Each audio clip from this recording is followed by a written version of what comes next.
Hello Arvind भाई, महादेव भाई।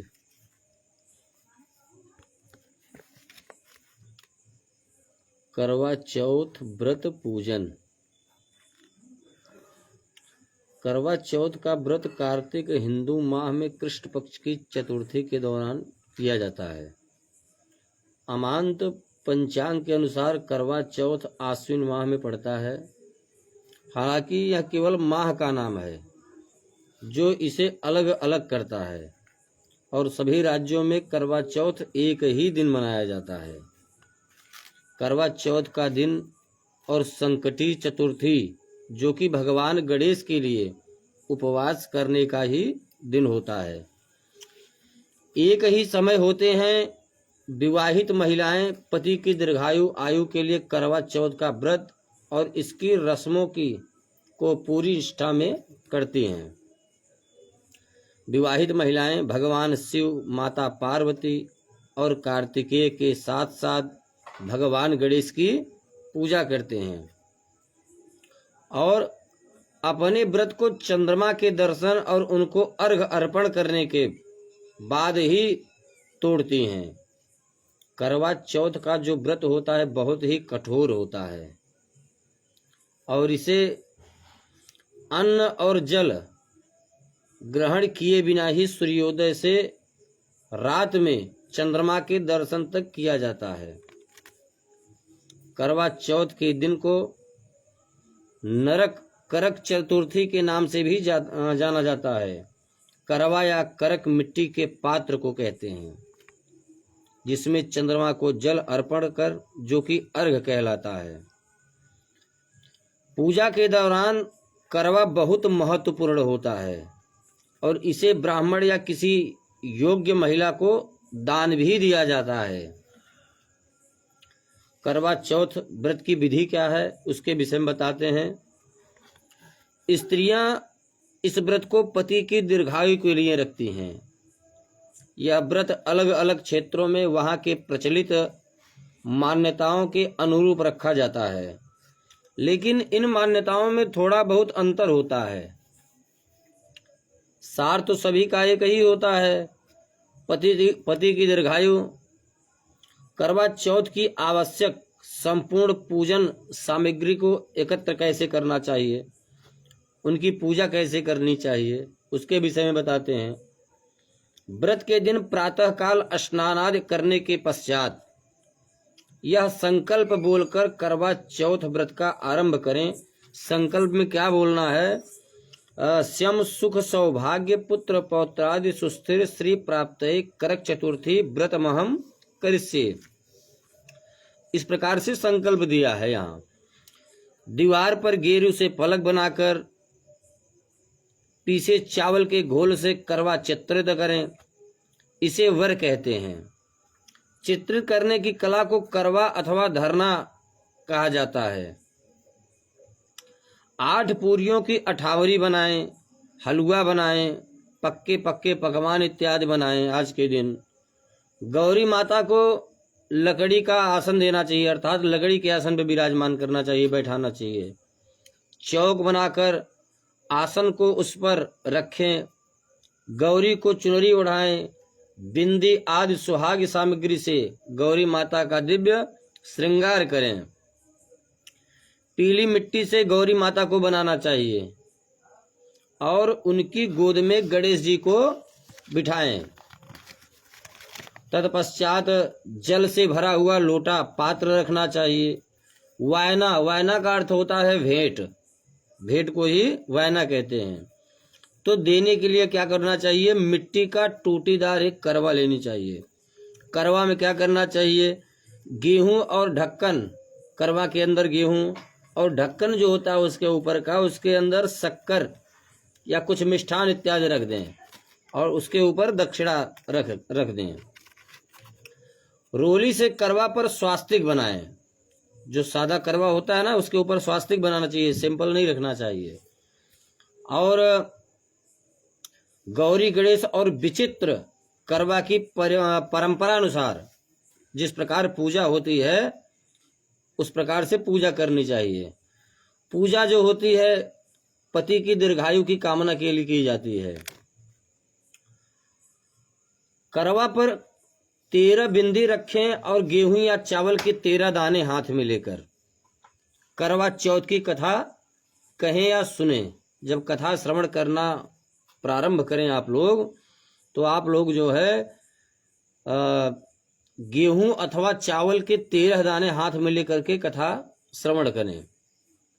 कथा सुनने के बाद करवा पर हाथ घुमाकर अपनी सासू जी के पैर छूकर आशीर्वाद लें और उन्हें करवा दे देनी चाहिए। इस प्रकार का विधान करवा चौथ व्रत का है। अब आगे क्या बताते हैं? करवा चौथ में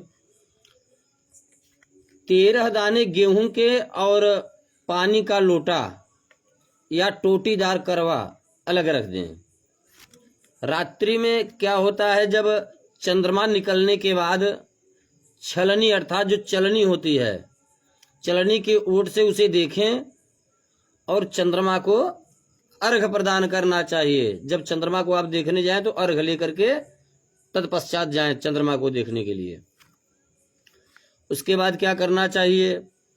इसके बाद पति से आशीर्वाद लें अर्घ प्रदान करने के बाद, फिर उन्हें भोजन कराएं और स्वयं भी भोजन करें।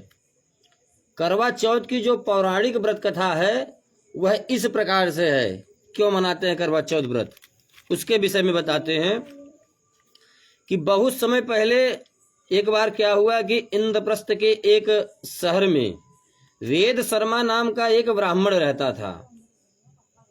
वेद शर्मा नाम का जो ब्राह्मण था, और वेद शर्मा का विवाह लीलावती से हुआ था।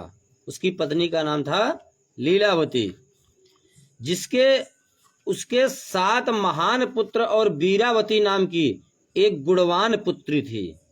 अर्थात 7 पुत्र हुए और एक पुत्री जिसका नाम वीरावती था। क्योंकि 7 भाइयों की वह केवल एक अकेली बहन थी, जिसके कारण वह अपने माता पिता के साथ साथ अपने भाइयों की भी लाडली थी। जब वह विवाह के लायक हो गई तब उसकी शादी एक उचित ब्राह्मण व्यक्ति से, युवक से हो गई शादी। शादी के बाद वीरावती जब अपने माता पिता के यहाँ थी तब उसने अपने भाभियों के साथ पति की लंबी आयु के लिए करवा चौथ का व्रत रखा था। इसलिए व्रत रखा था कि उसको पति जो मिले सुंदर, शिक्षित और गुणी मिले। इसलिए वह अपने मायके में इस प्रकार का व्रत अपने भाभियों के साथ में रखती थी। तत्पश्चात जो है करवा चौथ के व्रत के दौरान वीरावती को भूख जो है सहन नहीं हुई, उसको भूख लग गई और कमजोरी के कारण वह मूर्छित होकर जमीन पर गिर गई। दिन भर उसको भोजन नहीं मिला और वह झेल नहीं पाई, इसलिए वह पृथ्वी पर गिर पड़ी। सभी भाइयों से उनकी प्यारी बहन की दयनीय स्थिति जो है सहन नहीं हो पाई। जो इनके 7 भाई थे वह इस प्रकार से जो है अपनी बहनों को नहीं देख पाए। तो क्या करते हैं भाई, वे जानते थे कि वीरावती जो एक पतिव्रता नारी है, चंद्रमा के दर्शन किए बिना वह भोजन ग्रहण नहीं करेगी। वह जानती थी कि जब तक चंद्रमा नहीं निकलेगा तब तक मैं अन्न जल कुछ भी ग्रहण नहीं करूंगी।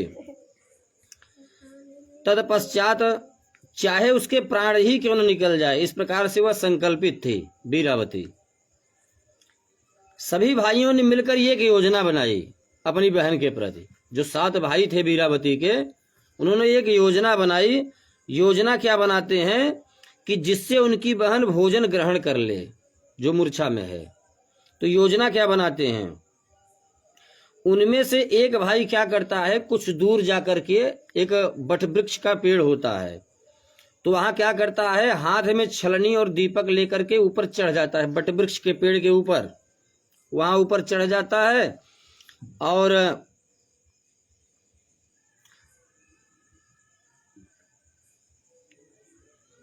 उसके बाद क्या होता है कि जब वीरावती मूर्छित अवस्था से जागी, जब वह पेड़ पर चढ़ जाता है और उसकी बहन जो वीरावती है मूर्छावस्था से जब जागती है, तो क्या होता है, उसके बाकी सभी भाइयों ने उससे कहा कि वह देखो बहन चंद्रोदय हो चुका है, और उसे छत पर चंद्रमा के दर्शन कराने ले आए। जो भाई बट वृक्ष पे चढ़ा है लेकर के दीपक, उसी को दिखा करके बता रहे हैं कि चंद्रमा निकल गई है, आप चढ़ करके अन्न जल ग्रहण करें आप। वीरावती ने कुछ दूर बटवृक्ष के वृक्ष पर छलनी के पीछे दीपक को देखकर विश्वास कर लिया कि हाँ ये तो सत्य में चंद्रमा निकल आई है। तो इस पे जो है विश्वास हो गया उसको। तत्पश्चात क्या हुआ, अपनी भूख से व्याकुल वीरावती ने शीघ्र ही दीपक को चंद्रमा समझकर अर्घ अर्पण कर अपने व्रत को तोड़ दिया। भाई उसको अनजाने में धोखे से उसका व्रत तोड़वाया उसके भाई लोगों ने, क्योंकि उसको मूर्छा आ गया था।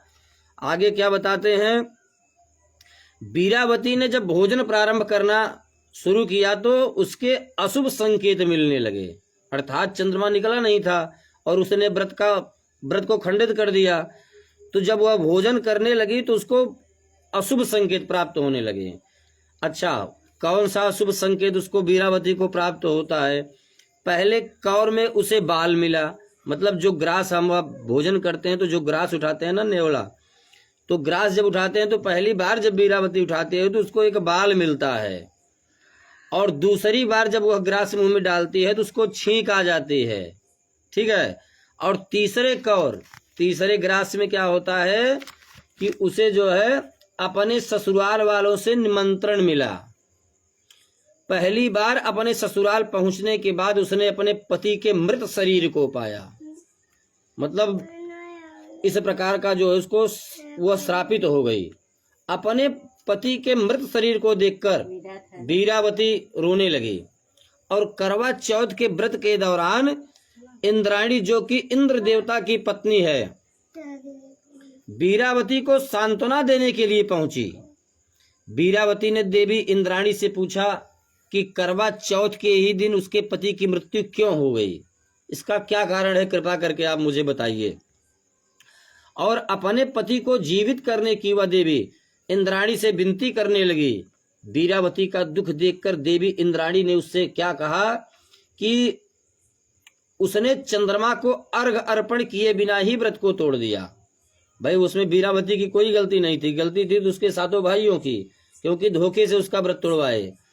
तो वह बता रही है इंद्राणी कि यह बिना चंद्रमा को अर्घ अर्पण किए ही इसने व्रत को खंडित कर दिया, जिसके कारण उसके पति की आकस्मिक जो है मृत्यु हो गई, अकाल मृत्यु जिसको कहा जाता है। देवी इंद्राणी ने वीरावती को करवा चौथ के व्रत के साथ साथ पूरे साल में हर माह की चौथ को व्रत करने की सलाह दी। मतलब यही चौथ नहीं, साल में जितने चौथ पड़ते हैं सब में व्रत करने की सलाह दे रही है इंद्राणी जी, और उसे आश्वासित किया कि ऐसा करने से उसका पति जीवित लौट आएगा। इस प्रकार से जो है भली भांति वीरावती को आश्वस्त करती है इंद्राणी। इसके बाद वीरावती सभी धार्मिक कृत्यों और मासिक उपवास को पूरे विश्वास के साथ करती है। अंत में उन सभी व्रतों से मिले पुण्य के कारण वीरावती को उसका पति पुनः प्राप्त हो गया। इस प्रकार जो कोई छल कपट को त्याग कर श्रद्धा भक्ति से करवा चौथ का व्रत करेगी, वे सब प्रकार से सुखी होते हैं, उसे क्लेश से मुक्त हो जाएंगे। करवा चौथ व्रत का उद्यापन क्या है उसके विषय में बताते हैं। उद्यापन करने के लिए थाली में 13 जगह 4 पूड़ी और थोड़ा सा सीरा रख लें। सीरा समझ रहे हैं ना, चीनी का सीरा रख लें। उसके ऊपर एक साड़ी, ब्लाउज और रुपए जितना चाहे रख लें, मतलब जो दक्षिणा इत्यादि हो उसके ऊपर रख लेना चाहिए। उस थाली के चारों ओर रोली चावल से हाथ फेर कर अपनी सासू जी के पांव लगाकर उन्हें दे देवें, मतलब सासी जी को प्रणाम करके उनको दे देवें। उसके बाद 13 ब्राह्मण को भोजन कराना चाहिए। नियम यह भी है कि 13 ब्राह्मण को भोजन कराना चाहिए और दक्षिणा देकर तथा बिंदी लगाकर उन्हें विदा करना चाहिए। इस प्रकार से जो है करवा चौथ व्रत का जो है किस प्रकार से व्रत करना चाहिए, उसकी विधि क्या है, इसका निर्णय क्या है, इसके विषय में बताते हैं सब कुछ। चलिए आइए हम दर्शन कराते हैं आप लोगों को।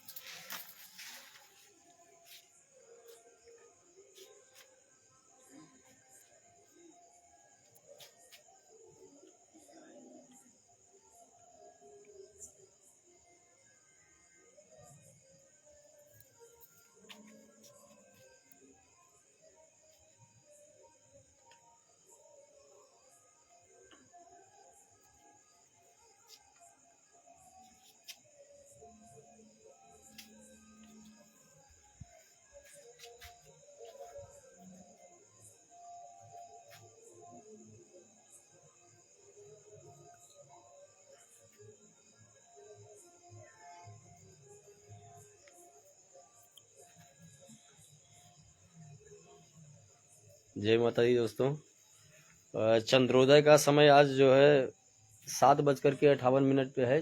चंद्रमा वैसे तो निकलने का समय हो गया है, 8:21 हो गया, चंद्रमा निकल चुकी है। और आप लोग भी पूजन वगैरह चालू कर दें, अर्घ वगैरह देंगे, क्योंकि 7:58 पे ही अर्घ का विधान था। तो आप लोग अर्घ दीजिए। बढ़िया दिव्य, सभी को करवा चौथ की हार्दिक शुभकामनाएं।